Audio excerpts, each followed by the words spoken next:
Hey friends, this is Joseph Maynor. So what I want to do in this video is I want to continue on talking about Spinoza because I feel like before we move into Kant's theory of aesthetics, we need to, do a little bit more on Spinoza. I need to do a little bit more justice to Spinoza. All right. So let's talk about what beauty is from a very human perspective, right? What is beauty? Let's think of some synonyms for beauty, right? Just in terms of your own direct experience, right? Allureness, attractiveness, energetic alignment, sometimes even. Let's think of some other ones. Amazing, phenomenal, timeless. And we're directing these to what I call artworks. So this is a technical term, right, for me, artworks. It could be a beautiful woman. It could be a beautiful architecture. It could be a beautiful legal brief. It could be a beautiful scientific research paper.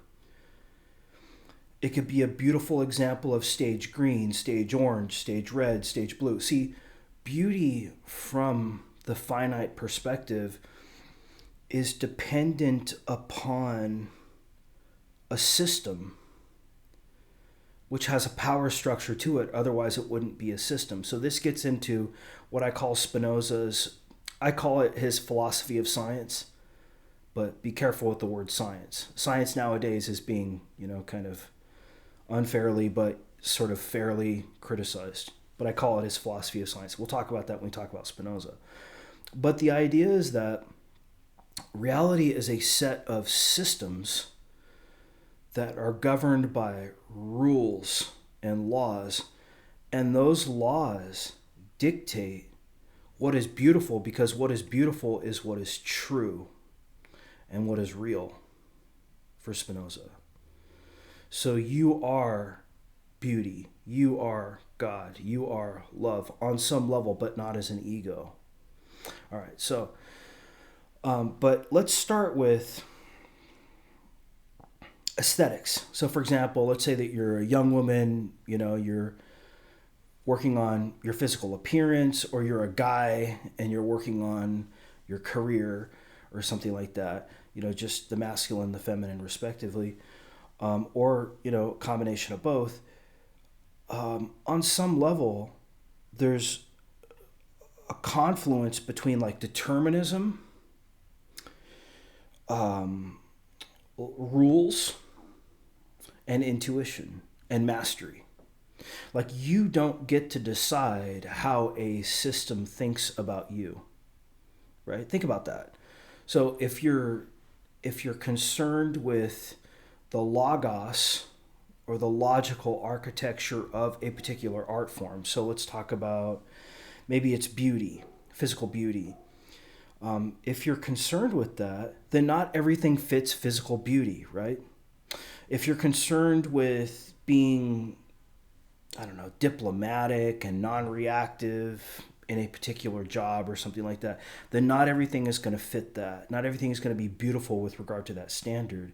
And so that what we see in the human, or what Spinoza would call man, is that beauty has certain requirements to it, right? Not everything is good jazz. Not everything is good food. Not everything is good vacation. Not everything is a good job, right? Not everything is a good relationship, with anybody, right? So there are sort of like principles, okay? And he would call these the laws that govern nature. All right, but he viewed nature as God/nature, which is the whole. So God promulgates these laws, right? The whole, God/nature, promulgates these laws that govern nature, and these are the kind of Platonic principles from an absolute perspective that govern the kenosis, or the will of God, which determines, how everything is running at a high level. But then, from a human perspective, there's also you as a finite mode of God, right? Sort of learning how to morph yourself in alignment with the laws of God, which are principles, right? Not everything sounds like good jazz. Not everything sounds like good music. Not everything tastes like good food. Not every female is attractive, to so and so. Not every person, more generally, is attracted to so and so. Not every man is attractive to so and so, right? There's laws that govern certain zones of aesthetics, and we might call these art forms. Okay, this is my term. So, for example, you have to know what kind of art form you're dealing with from a human perspective. And those art forms are governed by the logos, or the laws that govern nature, right? And those are promulgated by the free will of God from Spinoza's perspective. But God is considered to be the whole. All right. So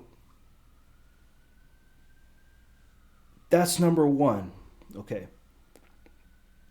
Number two is Spinoza wants to tell you that the way that you think about reality is not correct.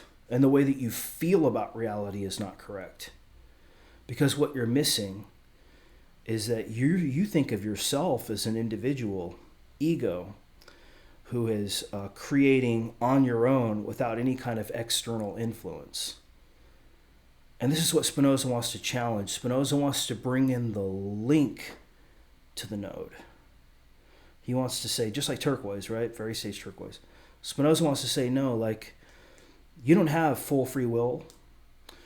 You don't have full control over what you're even doing. Do we want to say it's genetic? Do we want to say it's so-and-so, blah, blah, blah? No, it's ultimately the will of God, right? Like, it's karma, really. I mean, it's like, it is what it is. I mean, the only way that people awaken is really kind of premeditated, almost, like, Spinoza wants to encourage you to try to awaken, but I think this is where I think Spinoza in many ways is very similar to Vedanta, Indian philosophy. It's like, it's karma. It's the laws that govern nature. Karma is the laws that govern nature. And so God is ultimately the being, not man. Man is, in a sense, a kind of an illusion for Spinoza. So the creations of man ultimately are the creations of God, and all of it is good, all of it is love, and all of it is beautiful, and all of it is true. See, and what he wants to say is that you, as a human perspective, who are judging yourself based, thinking that you are an individual, this is all in part wrong. I mean, it's useful from kind of like a practical perspective, what Plato would say, kind of like, the manifestations of the forms. But from the absolute truth, or from the truth, at a higher level, you're better off just surrendering, right, to whatever mode you are. So from a finite perspective, what he calls freedom, ironically, is when you surrender to who you are. And you can think of this almost as like authenticity, or self-mastery almost. Like, you realize that you are an artwork too, right?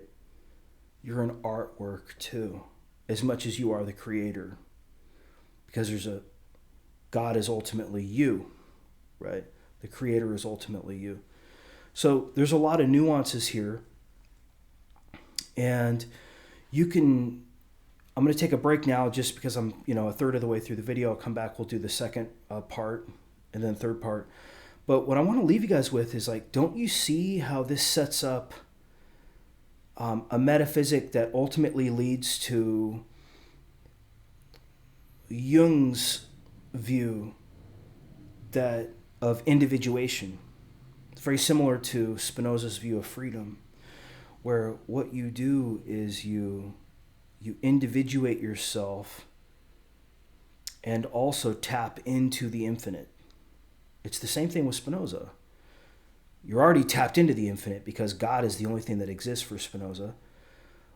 He's not so much of a psychologist like Jung is, but what he would say is that you're full of confused ideas and confused emotions as to what you are as a matter of truth. So he's big on truth, and which has pros and cons, right? I'm not saying Spinoza's correct, right? Part of the beauty of a philosophy teacher is to kind of present the philosopher, to embody the philosopher, right? So that you can kind of see. That's what the great philosophy professors at UCLA would do, right? They would know the philosopher so well that they'd be able to embody that philosopher. But that doesn't mean they're like actors, right? They're trying to embody that philosopher for you, right? So that you can see exactly what that philosopher is doing. That doesn't mean that that's what they think. And what I do is I'm just open and honest with what I think, right? But I can't deny that, every artist is influenced by other artists. You can't say something from nothing, right? Maybe you think you can. On some level, you probably can. But everything you say is leaning on precedent. It's history, the importance of history, actually. And you have history in philosophy, you have history in technology, you have history in geology, you have history in economics, you have history in, anything. Spirituality. So you're always, as a creator, I think ultimately, you do have to realize that some of the creative process is not up to you. It's up to the laws that govern nature. So not everybody's going to be a great architect or a great lawyer or a great whatever. And not even a great lawyer, but like a great certain kind of lawyer in a certain kind of context, right? A great paralegal, right? In a certain kind of context, right? And so I think what Spinoza's philosophy of science teaches us is that through logos and absolute infinity, God has set up a network of systems, and that we're going to be, as finite perspectives, like somewhat compatible with or not compatible with, or somewhere in between. It's not our job to punish ourselves for being incompatible, but what our role is as humans, from an ethical perspective from Spinoza, is what I would call self-mastery, from a lowercase s. So it's like realizing exactly what you are as a node in a link, and realizing that there are principles to creation in certain art forms to create certain artworks that are masterpieces. Not everything that's created is a masterpiece. Not everybody who practices a martial art is a black belt, right? Not everybody who picks up a musical instrument is Mozart. So, and not everybody who talks about something is doing it either. So you're mouthing off, right, about something that you don't even understand, and you're just reckless with that, over-promising and under-delivering. But what Spinoza would say is that that's God, though, right? From your perspective, that's what you do. You create. You're a fantasy, right? You're a fantasy entity, basically. And that's good. See, I think the problem with having this limited notion of truth and ethics is that you're trying to limit what is real, right? And everything that's real is good, beautiful, and loved. Actually, it is love. So from Spinoza's perspective, and I have a little bit of my own opinion on that, but what I'll do, friends, so we're halfway through the video, I'll take a break, we'll come back, we'll switch the focus back to aesthetics, and then we'll see if there's any other nuggets that I can give you. Just give me 1 second. All right, friends, welcome back. So I think the first premise that Spinoza would want to advance is that you're not a human, right? You're not a human. You're part of something much larger. You're not a human that has a religion, that has a scientific mentality, that has a philosophical point of view.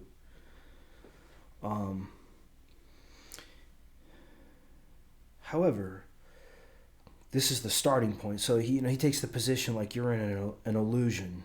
Everything you're doing as a human isn't wrong, because ultimately you don't have self-mastery and self-acceptance, which leads to freedom from Spinoza's perspective. Like, you are beautiful and love, but you don't realize it. See, you're criticizing yourself. You're thinking, you have these confused ideas and these confused emotions, instead of realizing that there's actually no problem. It's meant to be this way. You're meant to be everything you've done, there's no criticism, right? The only criticism comes from a false belief that you are God as an ego.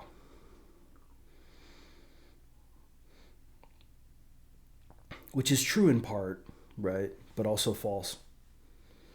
So I think what Spinoza would say, like from an absolute perspective, everything that's happening is beautiful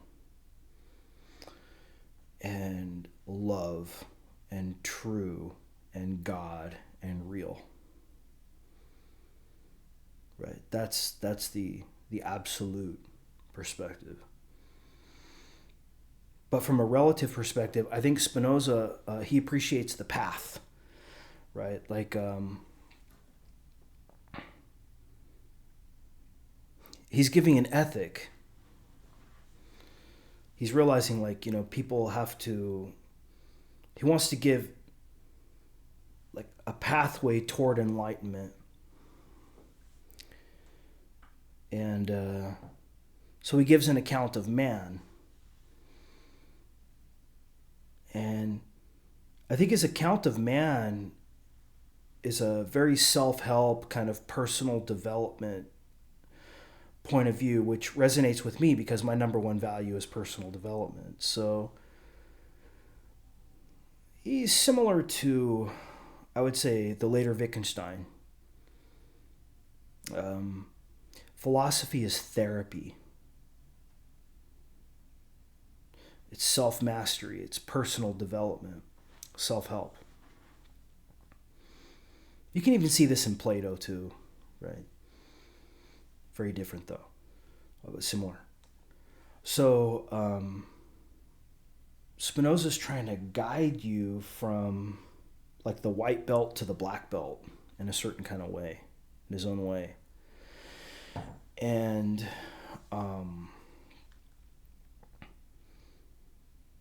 the idea is that he's trying to, he thinks that there is an absolute perspective, which is what he would call, absolute, probably something like absolute truth, which is a very linear and succinct account of reality. Something that, Socrates would recoil at, actually. Recoil. Um, so, but like sort of like Plato's theory of the forms, and so in a way he's kind of an idealist in that sense. And so the first book of his ethics is all about describing, God as substance, that which has to exist before anything else can exist. So you can see how Kant kind of comes out of Spinoza with the idea that you have to presuppose something for something else to exist. There's a lot of Western philosophy that comes out of Spinoza. So, and then Hegel, in a certain kind of way, was a modification of Kant, but then also hearkening back to Spinoza's concept of conatus. You can see this in Schopenhauer's account of the will, Nietzsche's account of the will. So, speaking of that, Spinoza wasn't just an intellectual. When he talks about the laws that govern nature, he's talking about cause and effect. So when he talks about God, basically creating via reason, because reason is the good, he's not just talking about logic, he's talking about one thing following another thing, right? So this is his philosophy of science. It's a very systems thinking kind of philosophy of science. So he basically tries to explain this metaphysically by saying that there's a correspondence between thought and extension. Okay, extension is like experience, so thought and experience. So what he considered to be truth was an alignment between thought and experience. So the relation between thought and experience. Very stage turquoise, right? Right. The focus is on the relation. But it's paradoxical. It's not linear like stage green. Stage green is like, you don't like me, I'm going to protest. Stage turquoise is like, you don't like me, that's to be expected. Right? See, that's the difference. So those of you guys who are, spiral dynamics people, it's real easy sometimes to miss certain things. And this affects your aesthetics too. It affects your artworks, because when you miss something, how can you create a wonderful artwork in that system that's going to be beautiful? Because you missed it for some reason. It's like walking into a system that you don't understand. It's like, just because you play great hard rock, doesn't mean that you're going to be able to like play an acoustic set, right? Somebody puts you in an environment where you're in an acoustic set, and all of a sudden it's just, you can't rely on that distortion anymore. You can't rely on volume. You have to hit the right notes, and your vocals, if you're singing, are going to be that much more, awful, right? Because you're not going to be able to hide that behind, certain things. So just because you're good at drawing, for example, doesn't mean that you're good at painting. Just because you're good at, and you see what I'm trying to say here. So self-mastery on some level kind of comes out of Spinoza. Like, you're a finite perspective. Don't try to be anything other than you are, but then also have an intellectual love of God, because really God is what exists, and God is what is feeding all of these parameters through his creation. But because it's rational, it has principles that you can understand from like a stage, tier 1 perspective. So for example, from a stage orange perspective, you could learn how to make money as a deli clerk or something like that, right? Because you understand that there are principles to doing that art form well, to create artworks that actually resonate with people in that art form. So even from a very low perspective, you can see Spinoza's trying to say, like,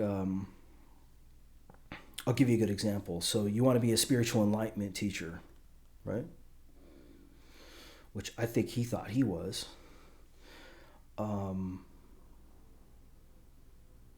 There's only going to be certain modes, kind of like you can think of this as the chain of being, right? Like the hierarchy of being or something like that. That goes all the way back to like medieval Western philosophy.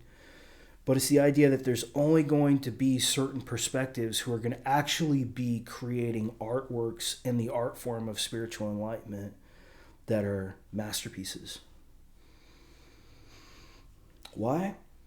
Because they accord with the principles or the logos that govern beauty, truth, love, knowledge in that particular area. And I think what Spinoza is always trying to kind of support is the idea that you don't have any free will you have an illusory free will. The illusory free will that you have as man is the idea that you're an individual who's on this path of improvement. But I think Spinoza would say that that's also caused by God. God gives you that illusion that you're on this like path of progress. But he doesn't want to take that away from you either, which I love about Spinoza. So this is why I think he's kind of a closet dualist. Because I think Spinoza realizes it's better to inspire people than not to do anything at all.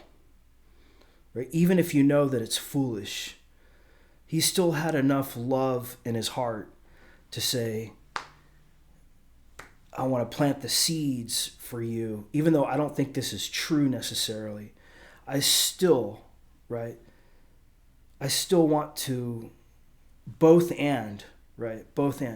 I still want to encourage people to become enlightened in the way that I see it. And but getting back to his philosophy of science, I think he's a systems thinker. I think he thinks that ultimately, from a human perspective, love, truth, and beauty are going to be determined by systems that are governed by power. So he talks about this in his politics, his theory of power. But ultimately, the will of God is power. So it's not just P,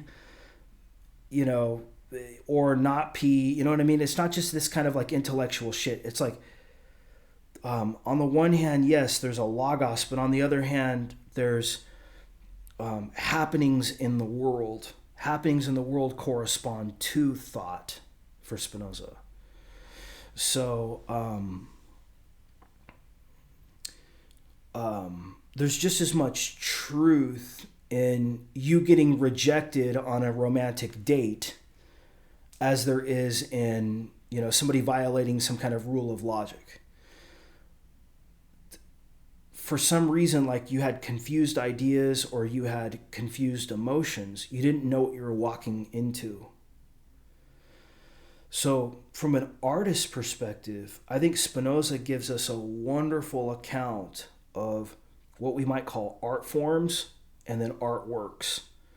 So art forms are power systems that are set up